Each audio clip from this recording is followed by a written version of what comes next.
ପିଲାମାନେ ଆଜି ଆମେ ସାହିତ୍ୟ ଅଷ୍ଟମ ଶ୍ରେଣୀ ସାହିତ୍ୟିକ ବହିର ପ୍ରଥମ ପଦ୍ୟଟି ଆଲୋଚନା କରିବା। ଏହାର ନାମ ହେଉଛି ବୃକ୍ଷ ମାହାତ୍ମ୍ୟ। ଏହି କବିତାଟିକୁ ଲେଖିଛନ୍ତି ଅତିବଡ଼ି ଜଗନ୍ନାଥ ଦାସ। ତାଙ୍କର ସମୟ ହେଉଛି ପଞ୍ଚଦଶ ଶତାବ୍ଦୀର ଶେଷାର୍ଧ ଓ ଷୋଡ଼ଶ ଶତାବ୍ଦୀର ପ୍ରଥମାର୍ଧ। ଓଡ଼ିଆରେ ସେ ପ୍ରଥମେ ଭାଗବତ ରଚନା କରିଥିଲେ। ତାଙ୍କର ଏହି ଓଡ଼ିଆ ଭାଗବତ ଓଡ଼ିଶାର ପୁରପଲ୍ଲୀର ଘରେ ଘରେ ପରିଚିତ।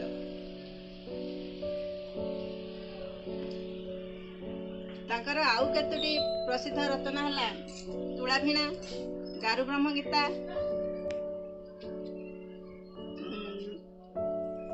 ମୃଗୁଣୀ ସ୍ତୁତି, ଅର୍ଥକୋଇଲି।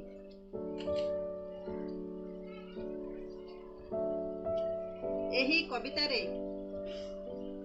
କବି ବୃକ୍ଷ ପରି ମନୁଷ୍ୟକୁ ପରୋପକାରୀ ହେବା ପାଇଁ ସେଦିନ ଶ୍ରୀକୃଷ୍ଣ ଗୋପ ବାଳକମାନଙ୍କୁ ଯେଭଳି ଭାବରେ ଦିଗ୍ଦର୍ଶନ ଦେଇଥିଲେ ତାହା ଏଠାରେ ବର୍ଣ୍ଣନା କରାଯାଇଛି।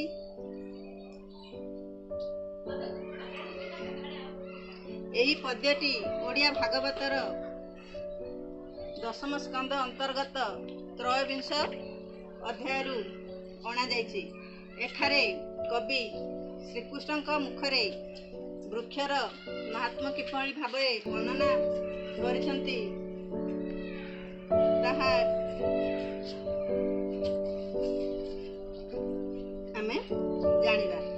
ତା ଆଗରୁ ଆମେ ପ୍ରଥମେ କବିତାଟିକୁ ଆବୃତ୍ତି କରିବା।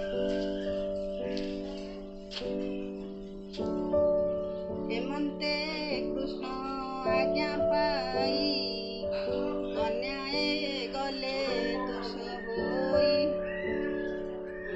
ଗୋବିନ୍ଦ ପାଦେ ମନ ଥୋଇ ମିଳିଲେ ନିଜ ଘରେ ଯାଇ, ଗୋପାଳ ମେଳେ ଦାମୋଦର ଗାଈ ଚରାଇ ଗଲେ ଦୂର,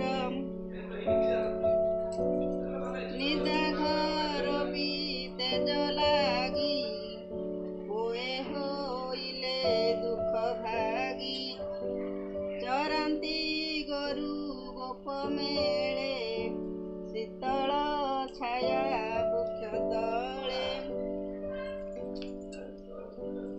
ଏପରି ଭାବରେ ଏମନ୍ତେ କୃଷ୍ଣ ଆଜ୍ଞା ପାଇ କନ୍ୟାଏ ଗଲେ ତୋଷ ହୋଇ, ଏପରି ଭାବରେ କୃଷ୍ଣଙ୍କ ଠାରୁ ଆଜ୍ଞା ପାଇ କନ୍ୟାଏ ଅର୍ଥ ଗୋପବାଳା ମାନେ, ତୋଷ ଅର୍ଥ ସନ୍ତୁଷ୍ଟ ହୋଇ କୃଷ୍ଣଙ୍କ ଆଜ୍ଞା ପାଇ କନ୍ୟାମାନେ ତୋଷ ହେଲେ। ଗୋବିନ୍ଦ ପାଦେ ମନ ଥୋଇ ମିଳିଲେ ନିଜ ଘରେ ଯାଇ, ଗୋବିନ୍ଦ ଅର୍ଥ ଶ୍ରୀକୃଷ୍ଣ, ତାଙ୍କ ପାଦ ପଦ୍ମରେ ମନ ନିବେଶ କରି ଗୋପବାଳା ମାନେ ନିଜ ଘରକୁ ଫେରିଗଲେ। ଗୋପାଳ ମେଳେ ଦାମୋଦର ଗାଈ ଚରାଇ ଗଲେ ଦୂର, ଗୋପାଳ ବା ଗୋପ ବାଳକ ମାନଙ୍କ ମେଳେ ଅର୍ଥ ସେମାନଙ୍କ ସହିତ ଦାମୋଦର, ଦାମୋଦରର ଅର୍ଥ ହେଉଛି ଦାମ ଅର୍ଥ ଦଉଡ଼ି। ଯେତେବେଳେ ଶ୍ରୀକୃଷ୍ଣ ଛୋଟ ଥିଲେ, ପିଲା ଥିଲେ, ସେ ବହୁତ ଅଝଟ ହେଉଥିଲେ, ଦୁଷ୍ଟ ହେଉଥିଲେ। ସେତେବେଳେ ମା ଯଶୋଦା ତାଙ୍କୁ ଦଉଡ଼ିରେ ବାନ୍ଧି ଦେଇଥିଲେ, ଆଉ ସେଇ ଦଉଡ଼ି ଚିହ୍ନ ତାଙ୍କ ପେଟରେ ରହିଯାଇଥିଲା। ତେଣୁ ତାଙ୍କର ଗୋଟିଏ ନାଁ ହେଉଛି ଦାମୋଦର। ତେଣୁ ଶ୍ରୀକୃଷ୍ଣ ଗୋପ ବାଳକ ମାନଙ୍କ ସହିତ ଗାଈ ଚରାଇବାକୁ ବଣକୁ ଗଲେ। ନିଦାଘ ରବି ତେଜ ଲାଗି ବୋଏ ହୋଇଲେ ଦୁଃଖ ଭାଗି, ନିଦାଘ ଅର୍ଥ ଗ୍ରୀଷ୍ମ କାଳ। ଏଇ ଯୋଉ ଗ୍ରୀଷ୍ମ କାଳ, ରବି ଅର୍ଥ ସୂର୍ଯ୍ୟ, ଏଇ ଯୋଉ ଗ୍ରୀଷ୍ମ କାଳର ସୂର୍ଯ୍ୟଙ୍କର ପ୍ରଚଣ୍ଡ ତେଜରେ ଏଇ ଗୋପ ବାଳକ ମାନେ ବହୁତ ଦୁଃଖ ଭୋଗ କଲେ।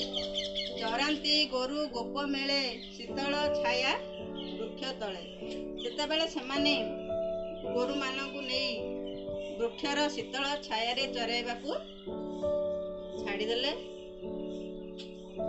ଆଉ ସେଇ ଛାୟାରେ ସେମାନେ ରହିଲେ। ଆଜି ଏତିକି, ଧନ୍ୟବାଦ।